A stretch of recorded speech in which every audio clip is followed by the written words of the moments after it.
Talking about children, there's another very important thing I keep talking about. I call it parental oppression.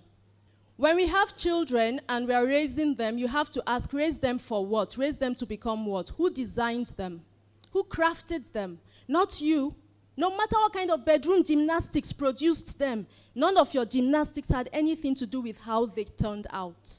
They may have your DNA, but your DNA is like a cocktail of generations and generations of people before you.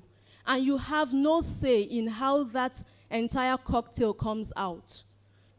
The mistake many of us make as parents is we want them, our children, to fill the gaps we think we left out. We want them to make up for the mistakes we think we made. We want them to hit those goals we did not hit and we couldn't. So you have a parent declaring something like, I always wanted to be a doctor, but wallahi, they didn't allow me. Guess one of you has to become a doctor. If the parent has to do tinini tanana biko biko, they will do just to find the one. Doctor. I know I'm exaggerating, but that's what it feels like. The fervor with which they say the child must become this.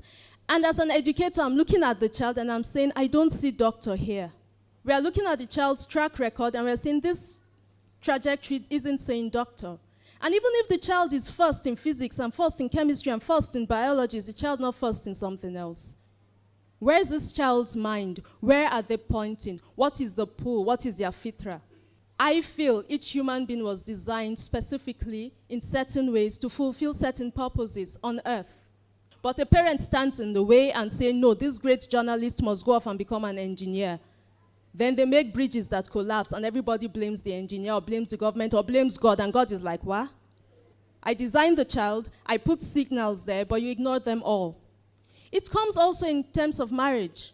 You must marry this person. We've been family friends for so long. You must marry this person. Okay, if you like that person so much, you marry him. So what happens at the end of the day? They enter the marriage only half invested, and marriage is hard work. Marriage is tough work. Even when you were drunk with love when you got married, after marriage, you start to feel the pressure, let alone when you were even pushed into it. All you want to do is find a way to get out. And there's nothing in Islam that says a parent should compel a child to marry someone they do not wish to marry. If you have a sound reason as a parent, like the person's character or habits, then do intervene.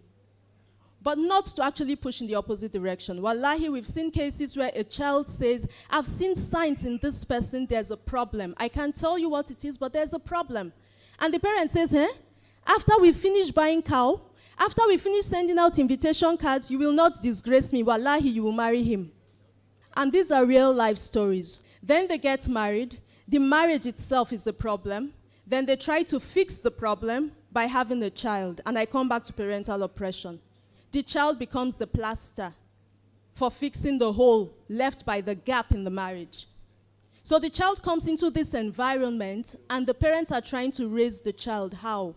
You cannot raise a plant when the weeds are there. You are not plucking out the weeds. You say the plant should thrive. How will the plant thrive?